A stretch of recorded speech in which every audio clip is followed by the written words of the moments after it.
ख्वाबों में फल देखना और खाना एक आम ख्वाब है। अक्सर लोग ख्वाबों में आम बहुत खाते हैं। लोग समझते हैं कि ख्वाब में केला या आम नज़र आ जाए तो इसका ताल्लुक जिनसी मामलात से होता है और वो दिलों में बड़े फासिद अरमान पाल लेते हैं, जबकि ऐसा हरगिज़ नहीं।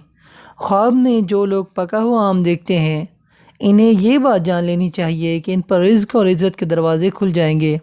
ताहम ये आम पीला है तो रिज़्क थोड़ी मुशक्क़त और परेशानी से मिलने की दलील है। पका हुआ सब्ज़ आम आराम से रिज़्क मिलने की तरफ इशारा है, और अगर कोई बंदा खट्टा आम देखता है या खाता है तो ये परेशानी की अलामत बयान किया जाता है।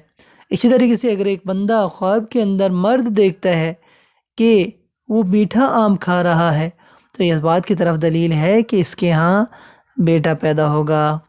उम्मीद करता हूँ आपको हमारी आज की ये वीडियो अच्छी लगी होगी। अगर ये वीडियो अच्छी लगती है तो इस वीडियो को लाइक कीजिए और इस वीडियो को शेयर कीजिए।